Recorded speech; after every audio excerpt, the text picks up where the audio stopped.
आप लोगों की जेब में पैसे ख़त्म हो गया है, महीना अभी बाकी है, तो आप लोगों की ज़िंदगी में बहुत ज़्यादा टेंशन हो रही होगी कि मैनेज नहीं होता। हम लोगों की इतनी सैलरी है, किसी की 50 है, किसी की 60 है, किसी की लाख है, और फिर भी आप लोगों से मैनेज नहीं होता। और मैं एक हूँ जो 35-40 हज़ार रुपये में कैसे मैनेज करती हूँ। तो आज बहुत सारी टिप्स और हैक्स मैंने आप लोगों के साथ शेयर करने हैं कि आपका महीना बिल्कुल भी ख़त्म भी हो जाता है, लेकिन आप लोगों के पास पैसे ख़त्म नहीं होंगे। अगर आप इसको अच्छे तरीके से चलाना चाहेंगे ना, तो आज आप लोगों ने मेरी वीडियो को बिल्कुल भी स्किप नहीं करना। इसमें आप लोगों के साथ बहुत सारी बातें मैंने करनी है। देखिए, जो मेरी वीडियो को देखता है, फॉलो करता है ना, तो यकीन करें उसको ये चीज़ का पता भी हो जाएगा, आइडिया भी हो जाना चाहिए कि वाक़ई में ये टिप्स फॉलो करें तो कितना फ़ायदा होता है। मेरी एक वीडियो थी जिसमें मैंने आप लोगों के साथ शेयर किया था कि 30,000 रुपये में पूरा महीना मैं कैसे मैनेज करती हूँ। तो उस वीडियो को मेरा आप लोगों ने बहुत ज़्यादा पसंद किया था, वो 1.5 लाख के करीब तक गई थी और उससे मुझे काफ़ी सारे सब्सक्राइबर भी मिले थे। तो मैं आज आप लोगों को बताऊँगी, देखिए, औरत चाहे ना वो अपने घर को जन्नत बना सकती है, औरत चाहे किसी ना किसी तरीके से चल सकती है। और अगर आप इस तरह करेंगी कि अच्छे कपड़े लेंगी और साथ आप महंगे से महंगे फेशियल ले रही हैं, मेकअप ले रही हैं, ज्वेलरी ले रही हैं और महंगे से महंगा जूता ले रही हैं जाके ब्रांड का, तो इस तरह तो घर चलते ही नहीं हैं। मैं सच्ची बात बता रही हूँ। और मेरी ये बात वो उन बहनों को बहुत बुरी लगेगी जिनके हस्बैंड लाख 1.5 लाख रुपया कमाते हैं और वो फिर बोलेंगे जी ये आके तुम तो खुद बड़ा कमा रही हो और हमें आगे नसीहत कर रही हो। देखें, ये मेरी वीडियो सिर्फ़ और सिर्फ मिडिल क्लास हाउसवाइफ के लिए है, जो मेरे जैसे छोटे घर से, जो रेंट के घर में रहती हैं और उनसे मैनेज करना थोड़ा मुश्किल हो जाता है। तो प्लीज़ मेरी वीडियो उन लोगों के लिए है। तो देखिए, पहले वक़्त में ऐसा होता था कि मैं भी आप लोगों की तरह ही थी, फ़िज़ूल खर्च पैसे जो थे ना, जहाँ से आने हैं बस उड़ा देने हैं। और फिर मैंने क्या किया कि मैंने जब राशन मंगवाना है ना, तो उसको अच्छे तरीके से मैनेज करना है। अब देखिए, मैंने एक दफ़ा 8,000 का राशन मंगवाया ना, उसके अब अगले महीने मैंने 5,000 का मंगवाना है, क्योंकि मुझे पता है ये दाल पड़ी हुई है, ये नमक पड़ा हुआ है, ये मिर्च पड़ी हुई है, ये सारी चीज़ें पड़ी हुई है, तो मुझे फ़िज़ूल चीज़ें मंगवाने की क्या ज़रूरत है। तो आप लोग भी फ़िज़ूल किस्म की चीज़ें बिल्कुल भी मत खाया करें, ना मंगवाया करें। इससे अपनी सेविंग किया करें, जितनी हो सकती है पैसे बचा लिया करें। आप मार्ट से जाके जो चीज़ लेती हैं या बड़े स्टोर से जाके जो चीज़ लेती है ना, वो आम जनरल स्टोर आपके इधर मोहल्ले में शॉप होती है, वहाँ से जाके ले आया करें। सुपर स्टोर होता है जो, वहाँ से जाके लेकर आया करें। और मैं एक ही दफ़ा अपना राशन मंगवा लेती हूँ और पूरा महीना इतने सुकून से गुजरता है ना कि मैं आप लोगों को कैसे बताऊँ। और सब्ज़ी मैं 1,000 रुपये की मंगवाती हूँ, कभी कभी 1,500 रुपये की भी आ जाती है, क्योंकि जब सर्दियाँ आती हैं ना, तो फिर ये है कि पालक आ जाती है 5 किलो, शलजम आ जाते हैं, गोभी आ जाती है, गाजर, मटर, ये सब कुछ एक ही दफ़ा मंगवा लेती हूँ 1,500 रुपये का। फिर इनको मैं अच्छी तरह से छील छुल के और काट के बॉयल करके फ्रीज़ कर देती हूँ, और जब मुझे जितनी जितनी बनानी होती है मैं उस तरह करके बना लेती हूँ। राशन की भी बात होगी, सब्ज़ी की भी बात होगी, पूरे आपका महीना पुरसुकून गुजरेगा। आपने अब क्या करना है, अब आपने यकम से ऐसे टमाटर और लहसुन अदरक का पेस्ट नहीं बनाना। आपने टमाटर 10 तारीख को लेकर आने हैं, क्योंकि आप लोगों ने जब ये मिड में जाके ये काम करने हैं ना, तो फिर आपका ये जो स्टार्टिंग होता है ना, ये पुरसुकून गुजरता है। अब देखिए, मैंने अब 18-19 तारीख को ये पेस्ट बनाया टमाटर और लहसुन अदरक का, ये मेरा जाके अगले महीने की 18-19 को ख़त्म होगा। ठीक है। अब आपने ये नहीं करना पूरा पूरा टमाटर हंडिया में डाल रही हैं, पूरा पूरा प्याज हंडिया में डाल रही हैं, इस तरह नहीं करना। और हाँ, जहाँ पे आप लोगों को लग रहा है ना कि ये शोरबे वाला सालन है, फिर आप इसमें थोड़ा सा पेस्ट ऐड कर सकते हैं, थोड़ा सा ग्रेवी बना सकती हैं। लेकिन अदरवाइज़ सब्जियों में देखें ना, टमाटर ज़्यादा शामिल करने की ज़रूरत नहीं है, ज़्यादा प्याज डालने की ज़रूरत नहीं है। आप देखें, इस तरह की छोटी छोटी टिप्स आप लोग फॉलो करेंगे ना, तो यकीन करें कि आप घर मैनेज कर सकती है। चले, ये मान लिया कि कभी 7,000 का राशन आ जाता है, 1,000 रुपये की सब्ज़ी 8,000 रुपया हो गया, बाकी दूध है, दूध आप आधा किलो मंगवा लें, थोड़ा सा पानी ऐड कर लें, इस तरह कर लिया करें ना। और बच्चों को आप जहाँ पे पैम्पर लगा रही हैं, वहाँ पे नैपियाँ मिलती हैं बाज़ार से, प्लास्टिक की मिलती हैं, कपड़े की मिलती है, जो भी मिलती है आप वो ले आएँ, कोई मसला नहीं है। देखें, जहाँ पे आपको घर चलाना है ना, आप मियाँ से पैसे मांगे, आप बोले मैंने पैम्पर ख़त्म हो गया, पैम्पर मुझे ला के देने के बजाय आप उनसे पैसे ले लें और वो पैसे आप अपने सेव करती जाएँ और वहाँ पे उसको नैपियाँ लगा लें। क्योंकि मुझे ये लगता है कि यार, हर औरत को अपने लिए थोड़ी सेविंग करनी चाहिए।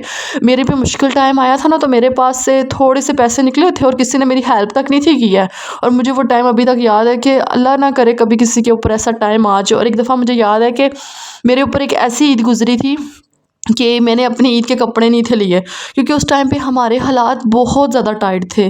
फ़हर के मेरे अब्बू ने ला दिए थे, लेकिन मैंने और अपने हस्बैंड ने मेरे कोई कपड़े हम लोगों ने नहीं थे लिए, जिसकी वजह से मुझे ये चीज़ का पछतावा हुआ था कि यार हमारे पास पैसे नहीं है। और उस टाइम पे भी मैं ऐसा थी कि मैं पिज़्ज़ा मंगवा रही थी, मैं जाके कहीं ना कहीं से पैसे आते थे तो कोई ना कोई चीज़ खा लेती थी, वो बचपना था। लेकिन जब आपके अंदर मैच्योरिटी आती है, जब आप कहती हैं ना कि ये चीज़ मुझे सेव करनी चाहिए, इस तरह मुझे सेविंग करनी चाहिए, चाहिए, इस तरह करनी चाहिए। मुझे भी बड़ा शौक होता था, मैं भी रेडीमेड ऑनलाइन कपड़े मंगवा लेती थी, ऑनलाइन कभी कोई चीज़ मंगवा रही, कभी कोई चीज़। लेकिन जब से मुझे पता चला ना कि यार सेविंग मैंने करनी है, या मैंने खुद अर्न करना है, या मैंने अपने लिए कुछ करना है, तो फिर यार मैंने हर चीज़ को संभाल के एक एक चीज़ करके मैं खर्च करती हूँ। अभी मैं आप लोगों को बताऊँ, रिसेंटली ऐसा हुआ है कि हम लोग जब शिफ्टिंग किया ना, तो दायरा हमारा, मैंने कल आप लोगों के साथ जो व्लॉग शेयर किया था होम टूर का, उसमें मैंने आपके साथ रेंट भी शेयर किया था। जो ये पूरे घर का रेंट है ना, ये 20,000 है। और उसमें अगर हम जो ड्राइंग रूम है इंक्लूड करते हैं, ऐड करते हैं, तो वो जनाब हमने वो नहीं ली। मैंने कहा उसका कोई फ़ायदा ही नहीं है, ठीक है। फिर मैंने 18,000 रुपये का हमने ये रेंट देना है। अगर वही 18,000 हम हर महीने सेविंग करें, तो यकीन करें आप हर साल बाद इतने पैसे सेव कर सकते हैं। तो अल्लाह ताला सबको अपना ज़ाती घर दे, लेकिन ये छोटी छोटी चीज़ें आप ऐसे बचत किया करें, किसी ना किसी तरीके से बचा लिया करें, क्योंकि मुश्किल टाइम कोई नहीं बता कर आता कि उसने कब आना है, किस वक्त आना है। मेरी अक्सर तबीयत ख़राब हो जाती थी। अचानक हम लोग प्राइवेट हॉस्पिटल चले जाते थे। वहाँ पर जाके हम लोग ने जब ड्रिप्स लेनी करनी, इंजेक्शन लेने करने या लगने करने ना, तो फिर उसमें इतना ज़्यादा खर्चा आ जाता था, कभी 4,000 कभी 5,000 और इस तरह करके। फिर अब जब रिसेंटली अब 3-4 साल हुए हैं ना, तो मैंने क्या किया है कि अब मैं सरकारी हॉस्पिटल में चल जाती हूँ। मेरी रात को तबीयत ख़राब हो जाए, हम एमरजेंसी में चले जाते हैं, या अगर कोई मुझे वैसे मसला हो जाए, हम एमरजेंसी जाते हैं, वहाँ से फ़ौरन दवाई मिलती है, डॉक्टर बैठे होते हैं, तो वो लिख के देते हैं और हम मेडिसिन लेकर आ जाते हैं। तो मुझे एक इस चीज़ का फ़ायदा मिल गया है। दूसरा, मैं कहती हूँ कि आप जितना सोचते हैं ना कि यार मैंने ये चीज़ इतनी करनी है, अल्लाह ताला आपकी मदद करते हैं।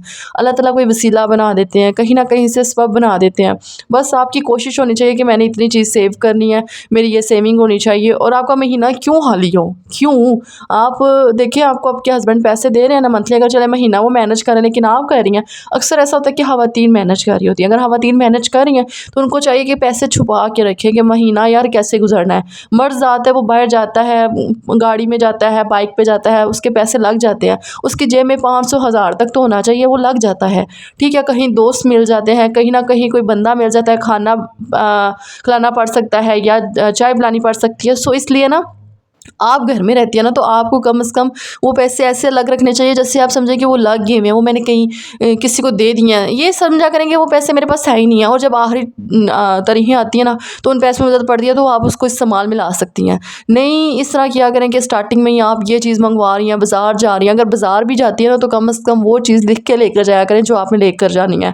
पहले मैं ऐसी होती थी कि मैं किसी मार्ट में जाती थी, या मैं किसी बाज़ार चली जाती थी ना, मुझे कोई चीज़ पसंद आ जानी, ये भी ले लिया, वो भी ले लिया, वो भी।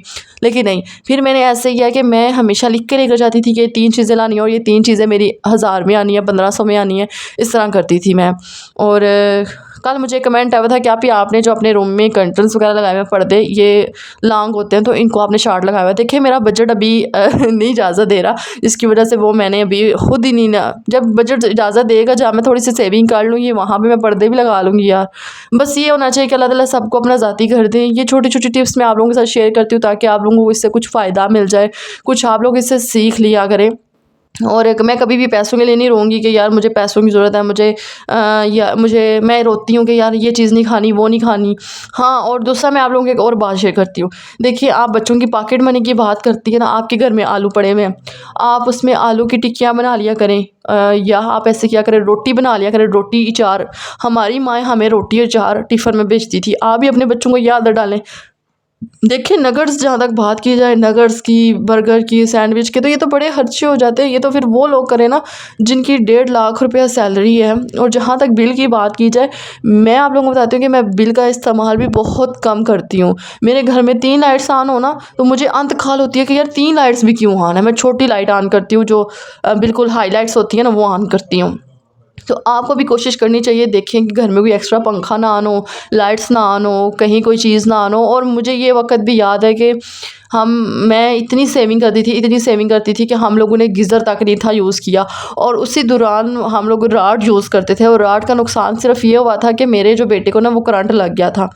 तो इतना एहतियात किया करेंगे जब आप सेविंग कर रही हैं, कुछ भी कर रही हैं ना, तो ये जो गीज़र लगते हैं ना, ये भी बिजली खींचते हैं, ये लोड ज़्यादा होता है। इसलिए फिर मैं बहुत बहुत ज़्यादा ध्यान देती हूँ, और हफ्ते में 1 दफ़ा मशीन लगाती हूँ, और वो भी मेरे ख्याल में 15-20 मिनट में कपड़े धुल के, तो बस मैं स्पिनर भी नहीं करती, ड्रायर भी नहीं करती, तो बाहर फैला देती हूँ। इस तरह करके मैं बचत करती हूँ। दूसरा, मैं आपको सिलेंडर की बात बताती हूँ। जब भी मैं हंडिया बनाती हूँ, मैं आँच इतनी हल्की रखती हूँ कि मेरा जो सिलेंडर है ना, वो 2 महीने निकल जाए। और अल्हम्दुलिल्लाह मेरा 2 महीने ही निकलता है सिलेंडर। सो इस तरह करके यार सेविंग कर लिया करें। ना आपके हस्बैंड परेशान हो, ना आप परेशान हो, आप लोगों को अफ़सोस ही ना हो कि पैसे किधर लगाने हैं, क्या करने हैं। कुछ सेविंग की टिप्स आप लोगों को जो मैंने दे दी हैं वो यही थी, जो बहुत ज़रूरी चीज़ें मैंने आप लोगों के साथ शेयर की हैं। ना ही आप किसी को अपनी सेविंग बताया करें, अपने हस्बैंड तक को ना बताया करें कि आपने क्या चीज़ सेव की हुई है, किधर रखे हुए हैं पैसे, क्यों रखे हुए हैं। और इस तरह करके आप अपने थोड़े थोड़े पैसे जमा कर लिया करें। चले हो सकता है 400-500 रख लें, 1000 रख लें, 1500 रख लें, जितना भी। वो 1500 भी आपको आखिरी तरीकों में ऐसे लग रहा होगा जैसे वो 15,000 है, ठीक है। इस तरह करके ना वो थोड़े से पैसे काम आ ही जाते हैं ना, इस तरह आप सेविंग कर सकती हैं। चलें जी, आई मैं आप लोगों के साथ टिप्स शेयर कर चुकी हूँ, लेकिन रेसिपी शेयर करती हूँ यहाँ पे फ़िश की। मेरे हस्बैंड गए हुए थे आउट ऑफ सिटी और वो लेकर आए थे चिड़ा फ़िश। तो चिड़ा फ़िश आपको पता है जो होती है ना वो छोटी सी होती है, अगर उसके लंबे से स्लाइस करवाए जाएँ तो वो बहुत मज़े की बनती है, ग्रिल फ़िश की तरह। कोयले में हम लोग बनाते हैं तो वो बहुत मज़े की बनती है। लेकिन फिर मैंने कहा कि यार हमने दिन को रात को सालन करना है, तो क्यों ना प्याज वाली फ़िश बनाते हैं, सालन बनाते हैं इसका, ताकि पेट भर के खा सकें। क्योंकि अगर हम ऐसे ही बना लें ना तो फिर पता ही नहीं चलता केचप के साथ किधर गई है सारी फ़िश। पहले मैंने कहा कि चलो मैं ऐसा करती हूँ, 3 पीस बना लेती हूँ, इसके भी छोटे छोटे पीस करती हूँ। फिर मेरे हस्बैंड ने गुस्सा किया, कहते नहीं आप बनाएं सारी फ़िश इस तरह, वो पड़ी पड़ी भी ख़राब हो जाती है, टेस्ट नहीं रहता। तो जनाब फिर मैंने क्या किया कि मैंने ना प्याज थोड़ा सा ब्राउन किया, उसमें नमक मिर्च टमाटर का पेस्ट ऐड करके थोड़ा सा मसाला बना लिया। अब ऐसा करूँगी कि फ़िश को फ्राई करूँगी। फ़िश को मैंने मसाला लगा के रख दिया था तकरीबन 1 घंटा, और उसके बाद अब मैं ऐसा करूँगी कि फ़िश को फ्राई करके इसके अंदर ऐड कर दूँगी, और जब उसको दम पे थोड़ा सा रख दूँगी, दम के बाद वो ना ऑयल साइडों से ना साइड पे हो जाएगा। फिर वो क्या करूँगी कि फ्राई पैन से थोड़ा सा ऑयल साइड से निकाल के और फिर एक और दम लगा दूँगी, और फिर देखिए जी माशाल्लाह सालन हमारा बिल्कुल रेडी हो जाएगा। आपको इसके ऊपर ऑयल डालना बहुत ज़रूरी है, क्योंकि हमने उस टाइम पे दम देना है। फिर जब हम इसकी साइडें चेंज करेंगे ना तो फिर ऐसा होगा कि ये जो साइडों पे इसने अपना ऑयल छोड़ा होगा ना वो फिर हम साइड पे निकाल लेंगे। और ये आपने ऑयल को वेस्ट बिल्कुल भी नहीं करना। ये ऑयल आपका किसी भी हंडिया में यूज़ हो सकता है, चावलों में यूज़ हो सकता है, और ये जो आप फ़िश का जो ऑयल होता है ये भी आपने कहीं पे भी नहीं गिराना। इसको हम रीयूज़ करेंगे, किसी भी सालन में यूज़ कर सकते हैं, और इसका टेस्ट बहुत बहुत अच्छा आता है। तो यहाँ पे जो जितनी देर में ये फ्राई होता है, बस मुझे इसको निकाल के इसके अंदर डाल देना है फ्राई पैन के। तो इसलिए जल्दी जल्दी से मेरी वीडियो को लाइक कर दे, कमेंट कर दे, और वीडियो को शेयर कर दे, ताकि अगर आप लोगों को भी कोई चीज़ हासिल हुई है तो वो किसी दूसरे बंदे को भी हासिल हो जाए। ये छोटी छोटी नसीहत ही होती है ना। मैं आप लोगों के साथ अपना तजर्बा शेयर कर रही हूँ, मैं इतनी तो नहीं है कि मैं आप लोगों के साथ हर चीज़ शेयर करूँ, लेकिन जो मेरी ज़िंदगी में गुजर चुका है ना, मैं कहती हूँ अल्लाह ना करे किसी के ऊपर ऐसा टाइम आए।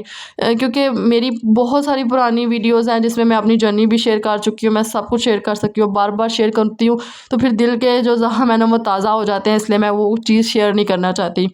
बहुत सारी बहनों ने यूट्यूब की जर्नी भी बोला कि शेयर करें, वो इंशाल्लाह अलग से वीडियो आएगी, वो ज़रूर शेयर करूँगी आप लोगों के साथ। तो चलिए जी, मुझे दुआओं में याद रखना है। इंशाल्लाह मिलेंगे एक अच्छी सी वीडियो के साथ। उम्मीद करूँगी कि आपको आज का व्लॉग पसंद आया होगा। अगर पसंद आया है तो लाइक करें, कमेंट करें। ओके जी, खुदा हाफिज़।